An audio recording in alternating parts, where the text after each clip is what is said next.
When they dragged me at October 7th from my house, I shouted them, I'll be back. It's not just that you survived, but how you did it. Be proud to be Jewish and don't hide it. Does anything scare you now? That's a good question. They used violence against me, they humiliated me, but I didn't let them get my soul. Hi there, folks. Today's episode is a special one.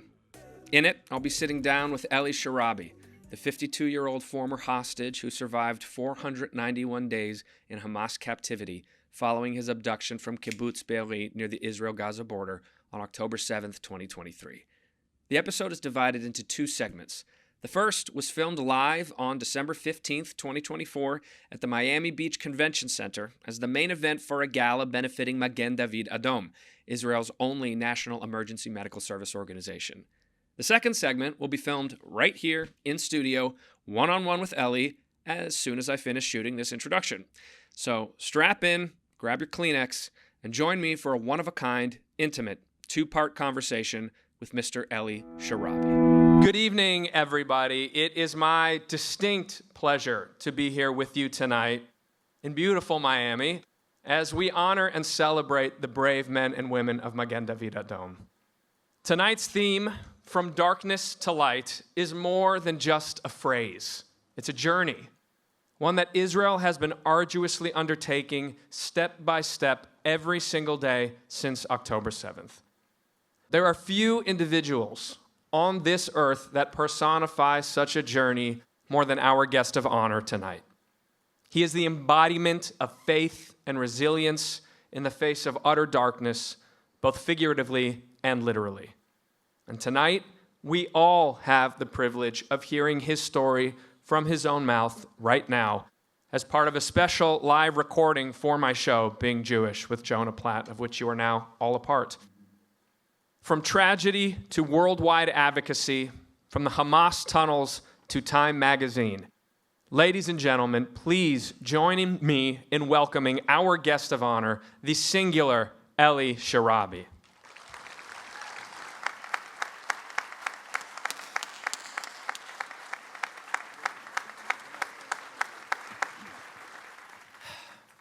Welcome, Eli. Thank you so much for being here. You have chosen to spend your precious freedom traveling the world, reliving your nightmarish experience for strangers.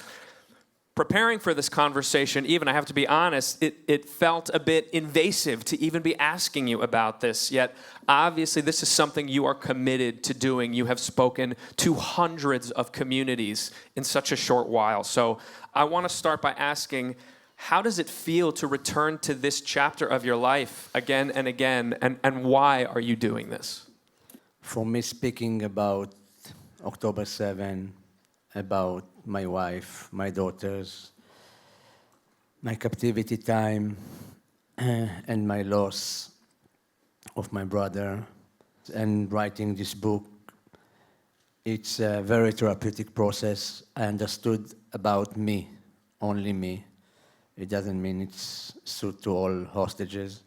To me, speaking about it and being in touch with this trauma, it's a part of my healing. So I'm speaking about it with my therapist. And for me, every evening like that, it's like speaking with my therapist again. So it's good.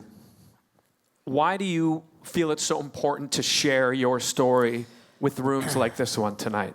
I think after the UN speech, it's become very obvious that people want to hear, people want to know what it was obvious for me after 2 months of my release.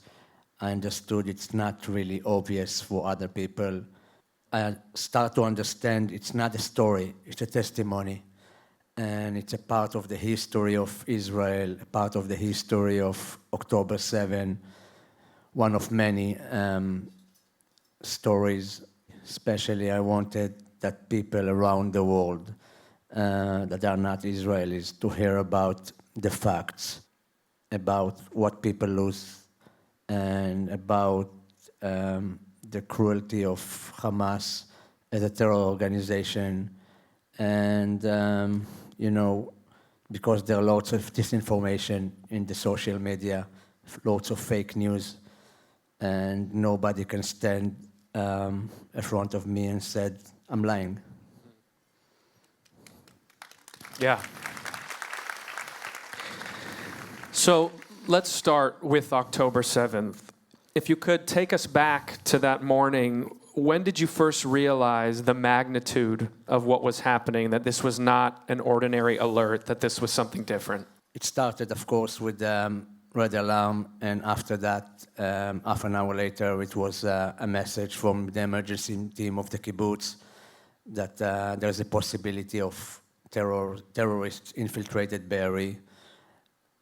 And then we start to see the videos from Sderot, from Ofakim, from the Nova Festival, of young people running for their lives. And then yet we didn't really understood that it's going to come massively inside the kibbutz. But when kids start to send messages on WhatsApp groups, kids we know, of course, and they start to send this, someone shot dad, someone shot mom, our house is burning, and actually screaming help.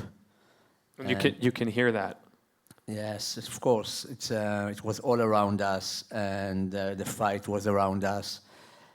And then we understood it's coming to our house as well. So Lianne and I made a decision that we are not going to fight with them.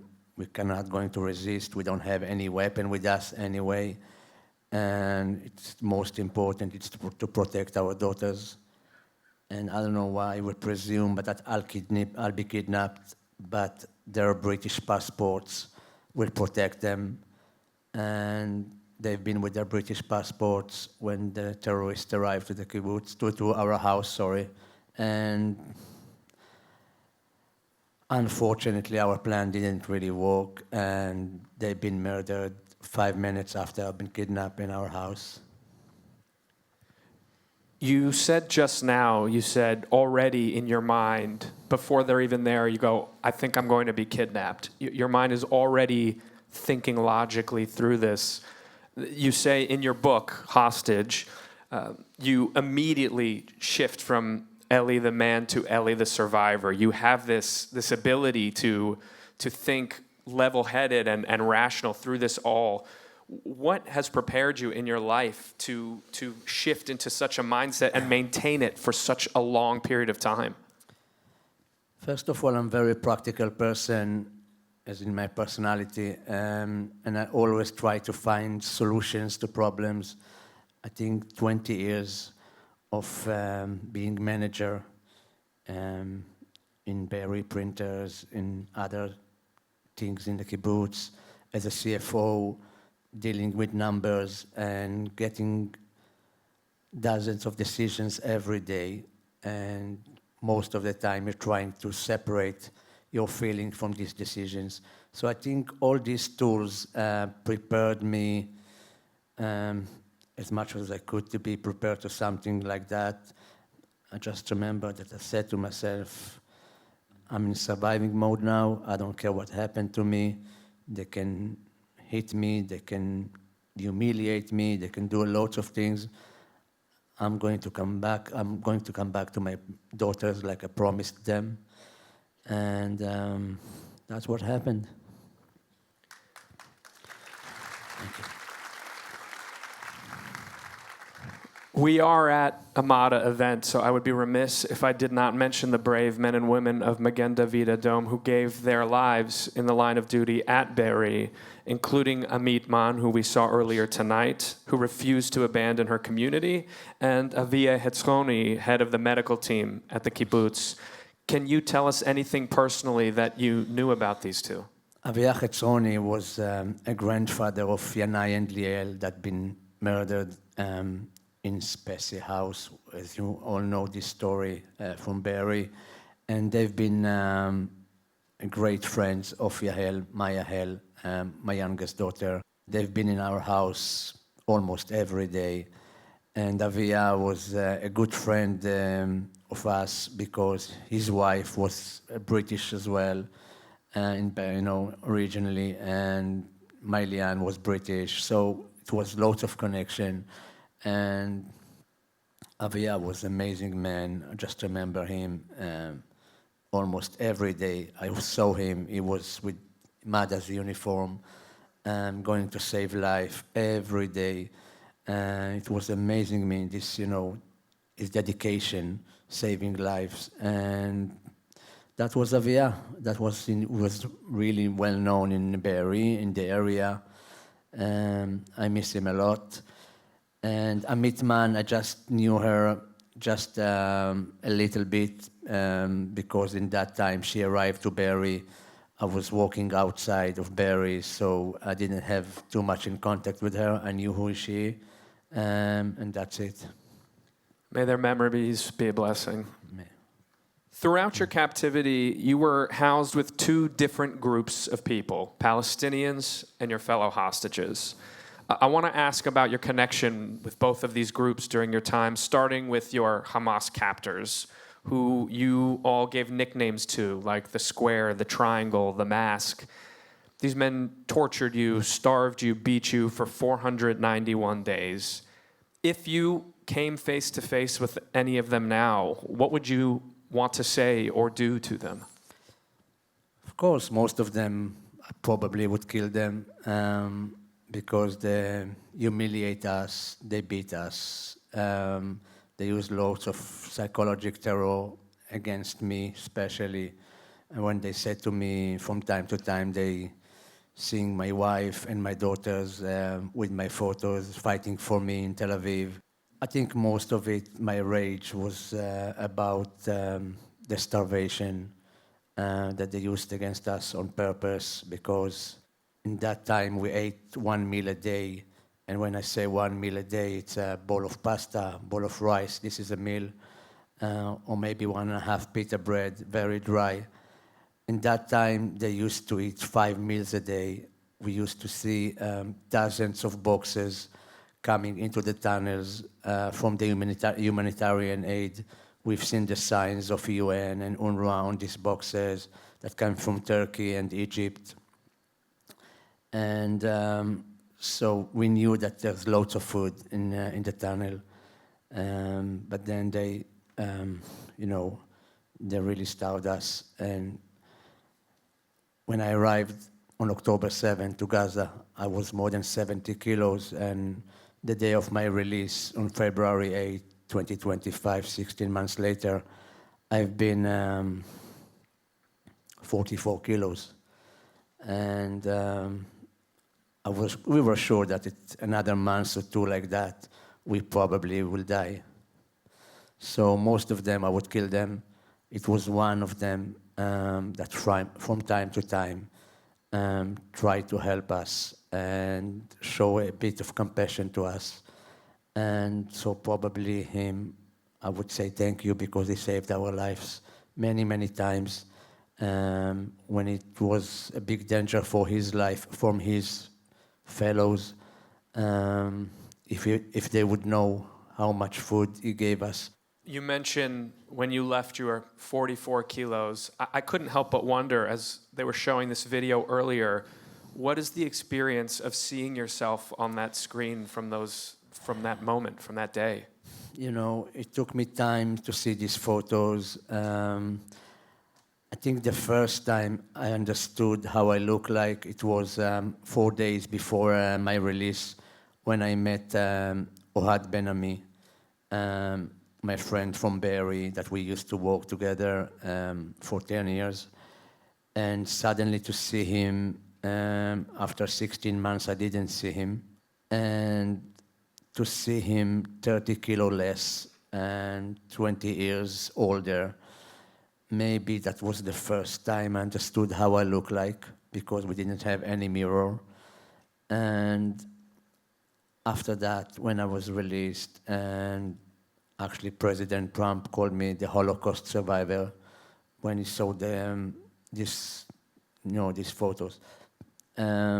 It took me time to understand what happened. You were kept for most of your captivity with 3 other hostages. And you go into great detail in the book about the close connection you made with Alon Ohel, that you guys built a father-son kind of bond. And he was held alone another 7 months after you were released. What was that 7-month period like for you, thinking of him still being there? First of all, on November 27, 2023, I met Alon for the first time. 52 days later, after October 7, I met him in the tunnels. And after 1 hour of conversation, I found amazing guy, really kind, good heart, very naive. I understood that he doesn't have the right tools to survive on his own if he will need. I start to work with him to, to say his opinion in that group and to fight for his food when he needs. Otherwise, he will not come back to his parents, and I wouldn't allow it to happen. Actually, through helping Alon, I had meaning to wake up every morning. I found the meaning after I was separated from my daughters. And I promised him to look for him, look after him in all that time in captivity. So the day we were separated and I was released, it was one of the hardest moments for me. It was very difficult to leave him on his own. But I promised him I will fight for him outside. And in the meantime, I will be with his parents. And that's what exactly I did. I did 2 phone calls on the day of my release. One was to my wife's parents to England. And it was a very difficult conversation. And the second one was to Alon's parents, to Edith and Kobe. And I told them immediately that he is able to survive that. It's not the same kid they remember. And he has the strength and the resilience to do that on his own. And to see him released on his legs, smiling, 8 months later, I couldn't be more proud of this guy. And to meet him a day later after his release was very, very emotional moment for me. We cried a lot. We held hands for 1 hour just to understand he's real and I'm real. And since then, we are together. We're meeting each other. We're texting each other every day. Actually, now he's in Miami. Yeah. Let's get him over here. So, Eli, I once volunteered in Africa where we had no running water, and I've had appreciation for hot showers for 20 years since then. I can only imagine the things that you must appreciate now that you, as never before. Can you share with us a few of the things that pop in your head? As you mentioned, for us, shower was every 6 weeks with half bucket of cold water. You can't imagine how filthy you can be, and you can survive something like that. And to see soap or toothpaste, it's luxury. It wasn't in the tunnels. So since then, of course, I appreciate all the basic things in life. I appreciate that I'm alive. I appreciate that I'm a free man, because freedom is priceless. And to be able to choose every morning what to do and how much to eat or drink, or if you want to shower or if you want to speak without asking any permission from anyone. It's amazing. But especially, I appreciate my amazing family that fought for me for 500 days. I appreciate my friends that support them. I appreciate Am Israel that fought in the streets and marching for us and pray for us. And then I start to go abroad and to meet all these Jewish communities and Jewish people and to see the solidarity they had with Israel and as a state and Israelis. That was amazing, very warming, very moving, and I appreciate that. I'm very grateful to that. Thank you very much to each one of you. Personally, for me, you have a part of my release. Thank you very much. It's very gracious. All right, we're getting close to the end here, so I'm gonna bring it to a close. You talk often in your book about hope and how critical it was to fuel your survival, to have something to hope for. Now that you're free, what fuels you to keep going, and where do you find hope for the future?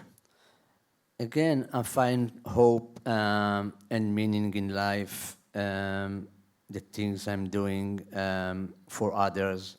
This is the meaning now for me. It's not numbers anymore. It's about caring about people and speak for Israel. And, you know, it's amazed me every time the power of that we have together as a nation, as Am Israel, one Am Israel. Despite of all these agreements we have, and it's good we have disagreements because we are democracy and each one deserves his own opinion, but we have to stay united as one nation, Jewish, Am Israel. This is the only way we defeat our enemies. Amen, amen. Before we continue, I want to highlight an institution that is not only impacting Israel and the Negev, but the world. Ben Gurion University, Israel's only university in the Negev, has become a beacon of hope from the desert, advancing research that changes lives. From brain and health sciences to sustainability and climate change, this is research driven by resilience, purpose, and vision. This May, you are invited to join Americans for Ben Gurion University at BGU in Israel to celebrate the connections that bind us and draw strength from our common roots. Hear from Eli Sharabi in person, immerse yourself in the Negev, and even be a student again, without the exams. Don't miss this once-in-a-lifetime experience. To learn more about BGU's groundbreaking research and innovation, and to get details about Eli Sharabi's appearance, visit a4bgu.org/Jonah. That's bgu.org/JONAH. Many of you have likely heard about Sapir, the quarterly journal of ideas for a thriving Jewish future, edited by New York Times columnist Bret Stephens. But have you heard that print subscriptions to Sapir are free?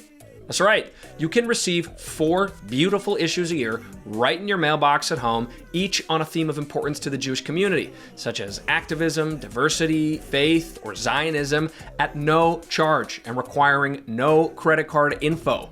Like every episode of this show, every issue of Sapir explores important questions at the intersection of Jewish and American culture and politics, and features contributions from amazing writers, many of whom have appeared on this show, including Sarah Hurwitz, Noah Tishby, Dara Horn, Rabbi David Wolpe, Chef Michael Solomonov, and many others. Subscribe today at sapirjournal.org/beingjewish. Completely free of charge.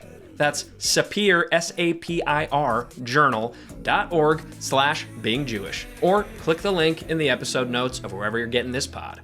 Eli, welcome to Los Angeles. Welcome to the studio. It's fantastic to have you here and get the opportunity to chat with you in a bit of a different setting than the last time we spoke. Thank you very much. It's a big honor for me to be here. Thank you.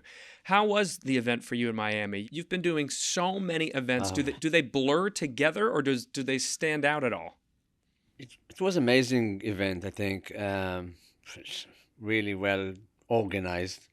Not every time it's like that, but I've done more than 200 events already. In how long of a span of time?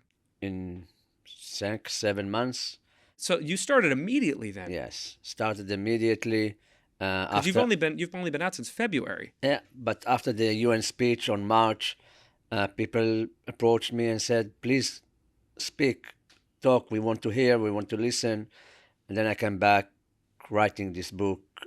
That was 2 months of hard work, but it was a very therapeutic process. It was amazing. What was amazing about putting it down on talking paper. about day after day about some, specific situations that it was like sitting in front of a therapist every day for 5 6 hours. It was very emotional process, especially about October 7, and to remember my wife and my daughters and their last minutes, and talking about time in captivity. That was, when you're talking about the details, about the specific details, you start to process what you have been through. Um, but again, I'm fortunate. I'm sitting here. I'm free. Thank I'm God. alive, and I'm very busy. And I'm going to rebuild my life. It's amazing.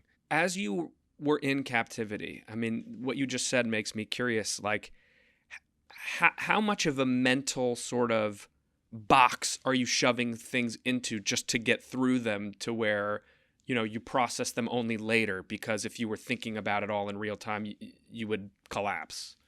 Well, in captivity, from the first moment, I have been in a mission to survive. And when I'm in a mission, I'm separate in this mission with my emotions, my feelings. I didn't care how I feel, and if if I'm in pain or something like that, I promised my daughters I'll come back to them, and that was my mission. I love life. I wanted to be, to survive this hell. I knew that I need to stay optimistic about these chances. Of course, I'm a very practical person. I knew that in every moment it can be changed. In every moment I can find my death there. But for me, staying optimistic helped me a lot. That makes me wonder, how much is that thought, I could die any second? Like, how much is that popping up, and how do you swat that down? It's find you every day, every morning there. You understand, they holding their guns next to you all days, and it's can be just seconds of things, to upset them or Right. and to risk your life, and you understand that. But again, you're trying not to think about it all the time. You're trying to think about positive things. You're talking about positive things. When Alon used to have, these nightmares from October 7 day in the shelter in front of Kibbutz Be'eri, and he used to tell me about where he used to wake up screaming. Mm. And I just, hugged him in the same moment. But we spoke about it, a few hours later in the morning. And we've tried to talk about positive things. And I said to him, in every time we spoke about positive things, his night will be better. And fortunately, it helped. And he could pass the last months without nightmares, and it was amazing. So I wanted to ask you about Alon. Okay. You were released many months before he was.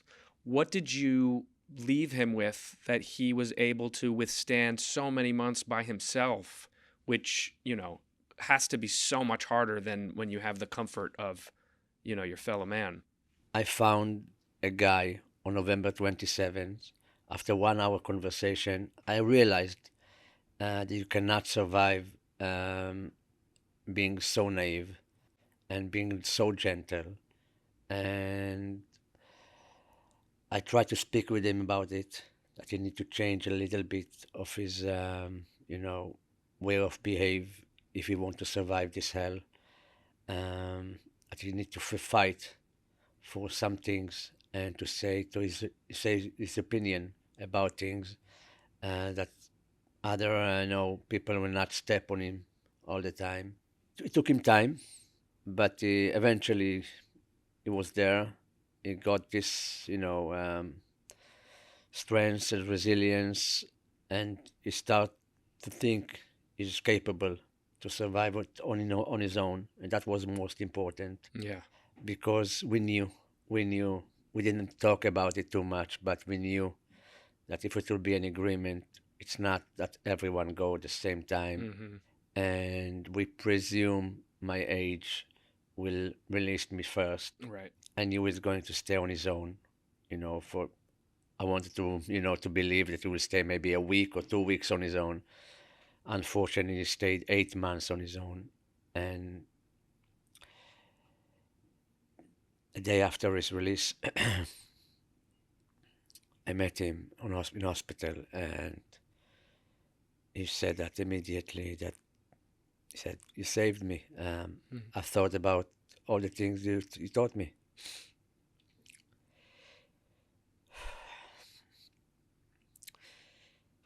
And I just said to him, "I'm so proud of him, and that he's so brave." Because I'm not sure I was survive on my own and staying sane, and he did a great job, and I'm so proud of him, really. It's unbelievable. Unbelievable. You were kidnapped from your home. You're just Eli Sharabi. You get released, and you're one of the most famous people in your country. You're on Time magazine. What does that feel like to all of a sudden you come out from this hell and you're a celebrity? I'm sorry, I don't like this word. Yeah, because, I don't know what else to say. Celebrity is someone that celebrates or something like that. I'm a very familiar person now. Right. My life changed 180 degrees than it was before October 7. My family fought for me for 500 days, every day. My dear brother Sharon was on television in many, many programs, and it took care of that nobody would forget us, me and my brother, and the other family as well, that been marched and prayed, and each one of them, they were so united in this mission to release me, and I'm so grateful for that. And a week or 10 days after my release, I've done the first interview. Hostages didn't speak until then. That they were released and didn't really speak about time in captivity and about, and I felt that I have nothing to be ashamed of. I wanted that my government will not forget the other hostages that remained there. My brother's Yossi's body was still there at that time. I promised that Alon I will fight for him the minute I was released, and I will be with his parents. So, and that program just, just made me in one day, one night, was very impact on people in Israel. I was surprised about that. I didn't understand in the beginning what I've said differently from others. And then I start to meet presidents and prime ministers and foreign ministers and parliament members fighting for the other hostages. And I become very, very familiar in the media and for all Israel, all the Jewish people around the world. Yeah. But I'm trying not to think about someone that's celebrity because I'm only Eli Sharabi. Anyone can approach me. I speak with anyone. I hug anyone. I'm grateful to all of these people that prayed for me, that fought for me, and that didn't even know me before. Yeah. You mentioned your brother Yossi, who was killed in captivity. What was the sense of, relief or closure when his body was returned and you were able to actually, grieve him and bury him? It was very important to our family that, his wife, his daughters, amazing 3 daughters, will have a grave to cry on, and they can come there every day and speak to him and be with him. And we needed this closure, of course, as a family. And after this closure, we start to feel that from now on, we can start heal. Yeah. The entire family was in this situation 2 years. I joined them only for, the last 8-9 months in this battle, this struggle. It's a very sad ending for us. Of course. But I missed him a lot, to my brother, and We'll never forget him. Um, it's very important for us. It is his home, finally. Thank God. You speak in the book about the psychological terror that Hamas, was working on you constantly. One of the things being that they kept telling you they were seeing your wife and your daughters on TV. Did that hurt you or did that help you because it gave you some kind of hope, or was it both? No, definitely, it gave me a lot of hope. I don't know why they did it, because, to listen to the Israeli news, and they were listening all the time, Right. and not to understand that the hostage that called Eli Sharabi, his wife and daughters been murdered the same day of October 7. I don't believe it's a possible, really. It's a possibility. So they probably knew about my family. For sure, they knew about Yossi that was kidnapped as well on October 7, and they didn't tell me that. Right. But again, I think it was very good that I didn't know about Lianne, Noiya and Yahel death. It helped me a lot to think if there is a possibility that I survived that, and I was surviving, especially for them. Right. Again, I love life. I love my entire family, my mothers, my brothers and sisters. But my first mission was to come back to my wife and my daughters, as I promised them when they dragged me at October 7th from my house.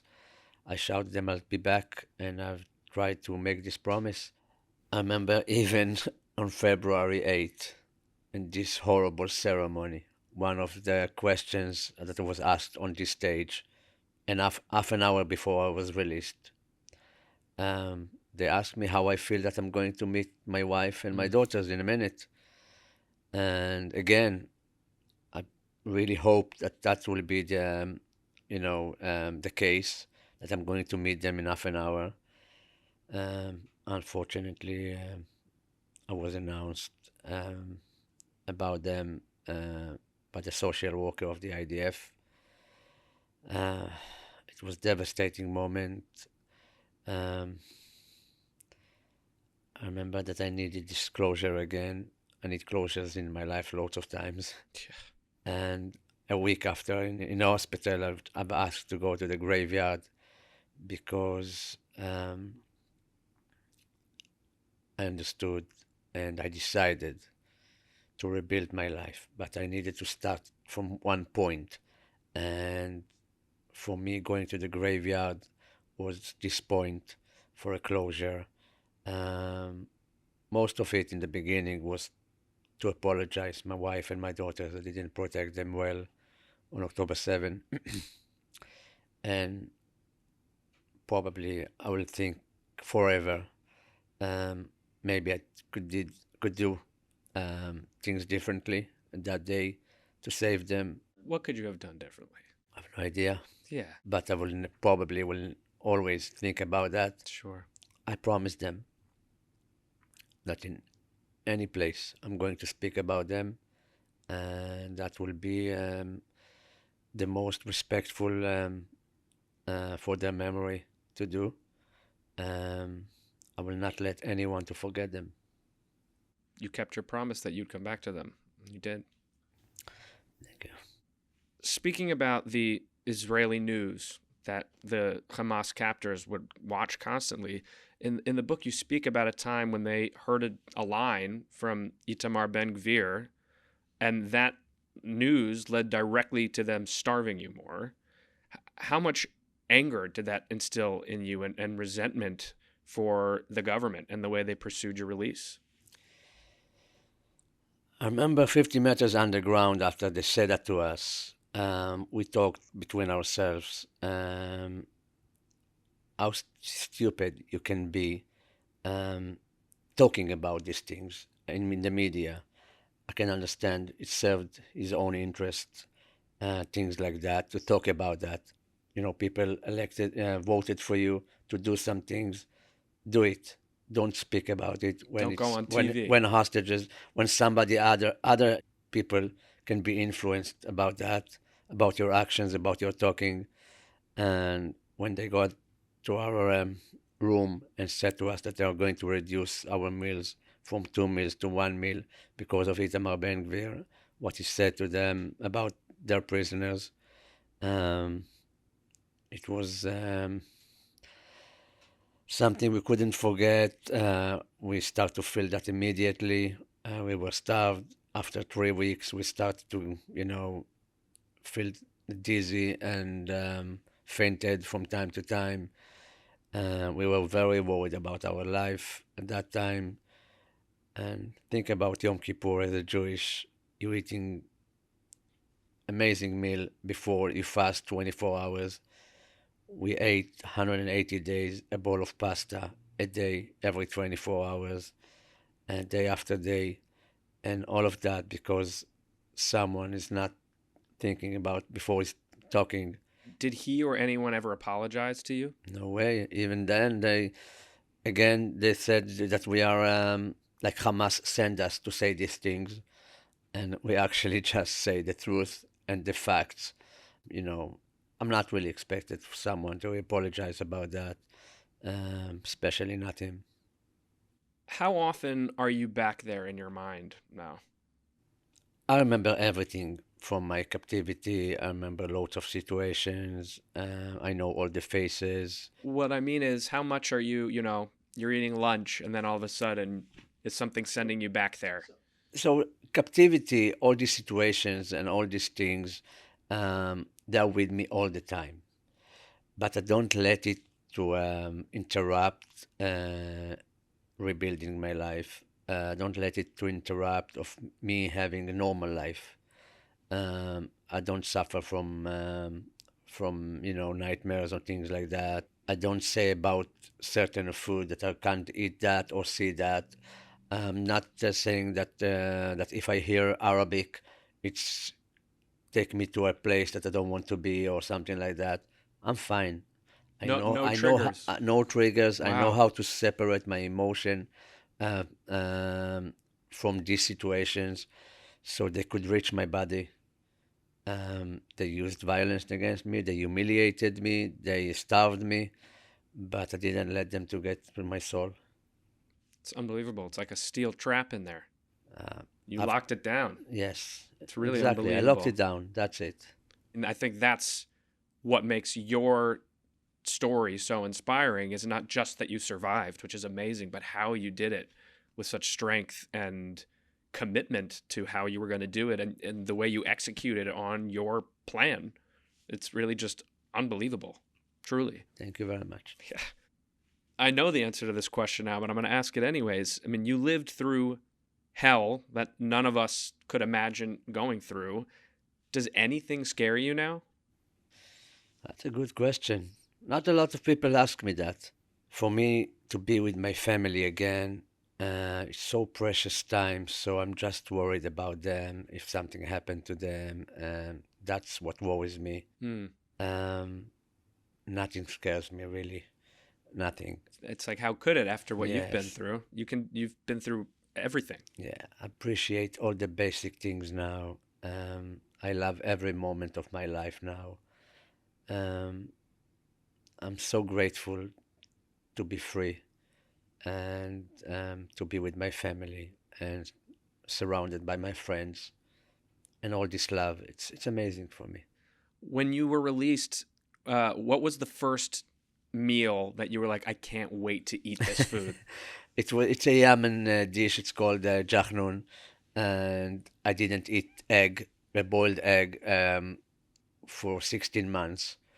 So it was with this jachnun and it's this egg, and that was great meal. Did you make it for yourself or you No, went to a no, no, no, restaurant or? no. In the hospital, Ah. they made me that immediately. They gave me that. You asked for it? I asked for it. My family probably prepared them that I will want to eat that. Again, since I was released and after captivity, everything is tasty. Hmm. Um, Right. I'm not spoiled about food. I eat everything, and it's great. I understand that. What is your relationship, if you have one, to God today? And is it different than it was before October 7th?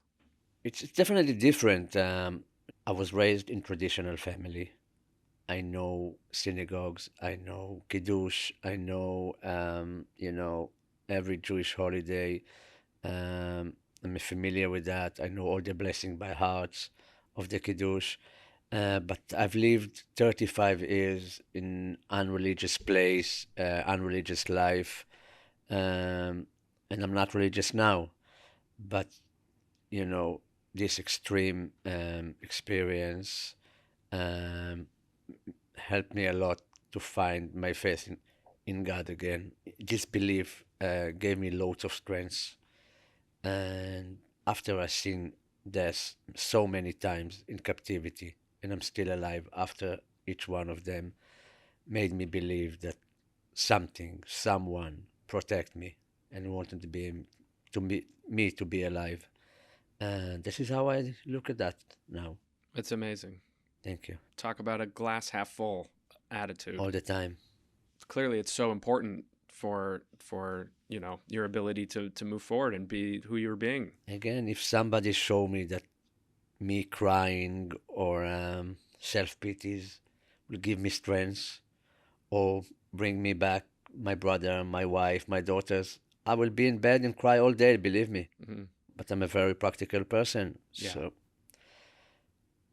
for me, being positive and look at the future and to be optimistic, and it's more than half glass, full. It's much more than that. Um, Life is beautiful. It's in what we make from them, and I'm really looking forward my new chapters in life. Well, let's go down that road. Okay. I have two questions about that. First is, as you mentioned, you've done 200 plus events. How will you know when it's time to rest? I believe it will come in a few months, probably 3 to 4 months. I will reduce that. I've done my thing. Most of the hostages, only one unfortunately stayed there. His body is Rangvili, Yeah. and I hope it will bodies return soon. Mm-hmm. But most of what I've done until now was for the hostages, for the awareness that nobody will forget them and how much it's important that they will be at home with their families. It doesn't really matter if it's life or death. Um, and most of it's accomplished. Yeah. And again, there's many things to do about advocacy for Israel and Jewish and against anti-Semitism in the world. So I'm talking about that now. There's no way that Jewish people need to be afraid for their life and walking in the streets in 2025. We are not 1940s. And what happened just now in Australia just show us when the government give the opportunity to people to hate other people, can finish in that result. Yeah. Like in Australia, it's awful for us. So we need to speak in a stronger voice against anti-Semitism. It doesn't matter how disagree you about the Israeli policy. There's no way hate be the result for that. Absolutely. So you said, you're looking forward to your new chapters. Do you have some ideas of what your next mission will be or your next chapter? First of all, I need a peaceful in my life. I like to open my day with walking by the beach and going to the gym. And I promise myself that I'll make time, helping children, teach them some mathematics. It gives me loads of meaning in my life. Why mathematics? That's what I'm good at, and I know some kids struggle with that, and I probably find kids that cannot afford a private lessons, and I'm going to want to help them. Amazing. Yeah. I don't think there'll be a shortage of institutions that will want to keep hearing from you on Jewish strength and survival mentality, Jewish spaces and non-Jewish spaces. So I think you certainly have a long future in public speaking if that's something you want to continue. I don't want, you know, certainly not politics, but if I can find myself helping others, it would be okay in anything. Even just learning the Eli Sharabi mindset of how to, get through hell, like that's something that can help a lot of people in a lot of situations in a lot of different ways. Thank you. Oh yeah. Is there anything fun that you're like looking forward to doing that Um, that you're excited about? I love traveling around the world. Yeah. I'm waiting for me and Alon be free and we can go to scuba diving together, and Where did you talk about doing that? Thailand and Philippines. We promised to each other, and it will happen in the future for sure. And we find the time for that. In the meantime, I've been 3 months ago in Thailand on my own with a friend, with friends, um, and I've done my scuba diving in every breath. I did for Yahel, my youngest daughter, that just finished her course of diving, scuba diving, 2 months before October 7, and every breath was for her and for Alon as well at that time that it wasn't released. I know how to have fun in my life. I know what make me fun and happy, and I'm willing to do it. Good. Do you speak at all to Elia or Kun? I'm texting from time to time with Lianne and or. I didn't manage to reach to Con yet. Um, you know, people asked me because I left him some orders. I knew he's going to be released, and he was released a day after me being taken from the house to the tunnels. Oh wow. And I left him some orders to give to the IDF and some messages to my family. Did he do it? Unfortunately, they scared him too much. Mm. But 2 weeks later, after he came back to Thailand, he phoned someone in Israel, probably by the embassy, and said that he saw me for 2 seconds and I'm fine, not worried about me. And so I'm thankful for that because it was the first probably life sign to my Right. family that I'm alive. And maybe in the future I'll find him in. I know he lives in Chiang Rai in Thailand.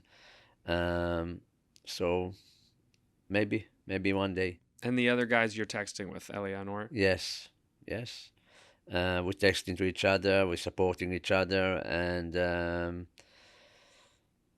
it's good to see each one of them how he's continue with his life. What is that bond like that you have, not just with Alon and Eleanor, but with this, these dozens of people who have gone through something similar to what you've gone through? Yeah, it's similar, but each one of us has his own experience Of and where he's course. kidnapped from, and what he has been through in captivity and the time he was in captivity. So each one of us, it's other story. For me, listening to other people's and to understand, sometimes it's too much. I'm concentrating in my experience. I'm not can't be able to, maybe to understand what other people have been through, and that's it. I guess what I'm pointing towards is like, is there a certain connection that you feel with each of these people, Of or course, there's connection when you hear about other people and you see them from time to time in the media or something like that. It's make you something, and but it doesn't mean that we are one big family Mm, and something like right. that. One of the beautiful rituals that you talk about in the book that you guys found a way to do in those tunnels is keep Shabbat. With whatever you could find, the candles, the kiddush, the motzi. How has that experience changed the way that you experience Shabbat now that you're free? There's not one time that I'm doing Shabbat now, Kiddush with my mother, and that I don't remember the time that we did it 50 meters underground. I remember all four of us unreligious, but we all waited for Friday evening until we can say all this blessing and do this Kiddush. And especially in that time, it was very emotional, of course, as we remembered and we imagined our family gathered around the table of Friday and thinking about us. So now to do it and to understand where we've been just a year ago, it makes all the difference. It's, about your feelings and about how you feel that way now, and how it's important for me to do it with my mother now. Special. It's beautiful. All right, last question for you, Eli. Obviously, no one is going to experience what you experienced in the way that you experienced it. And not that there needs to be a lesson from it all, but if there is anything that you think you learned that you want to share with the audience, something that they can try to hold on to help them get through adversity where they see it, what would that be? First of all, I want to say to the listeners, be proud to be Jewish, first of all, and don't hide it. But again, one big lesson from my experience, it's appreciation. Appreciate all the basic things in life. Don't try to reach all the time to other things. Appreciate what we have now. Appreciate your family. Appreciate your friends. Appreciate the basic things in life. That will be the most important, because 50 meters underground, you don't miss any material things. Just love from your family and friends, and you're willing to pay everything you have for 5 more minutes with them. Very important. Thank you. Eli, I can't say enough how meaningful this conversation has been. Truly what an honor it is for me, not just because you're a familiar figure from this historical moment, and not just because you survived hell, but as I said, because of how you survived it. That's what really makes you a hero. It's just remarkable. And I feel grateful to have had this opportunity to be inspired by your strength and resilience. And I know my audience will be too. If you can lock into that survivor mindset and endure what you have endured, we have no excuse not to do the same in our lives, whatever life may throw at us. Thank you. So thank you for that. Thank you very much. Thank you for having me. That was Eli Sharabi, and his book is called Hostage. It's the fastest selling book in Israeli history, and it's available in English wherever you get your books. Now, I invite you to join me and Eli for a final reflection from the Miami event to bring this special episode to a close. And again, I thank Eli for this honor. I thank you for being with us, and I'll see you all back here for the next precious episode of Being Jewish with me, Jonah Platt.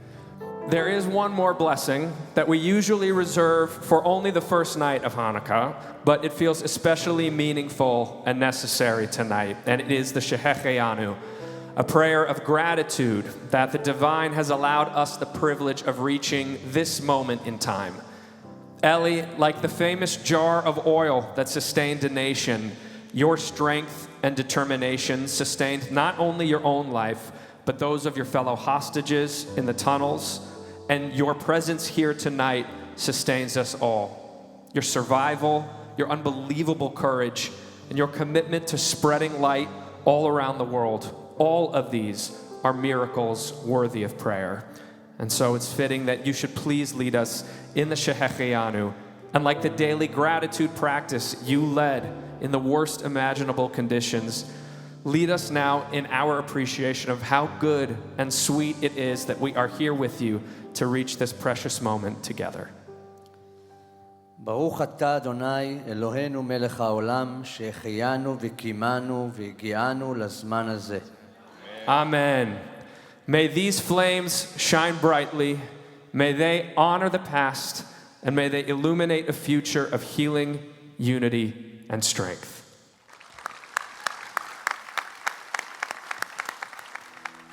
Thank you again to our sponsor, Americans for Ben Gurion University. For more ways to support Israel, visit a4bgu.org/Jonah.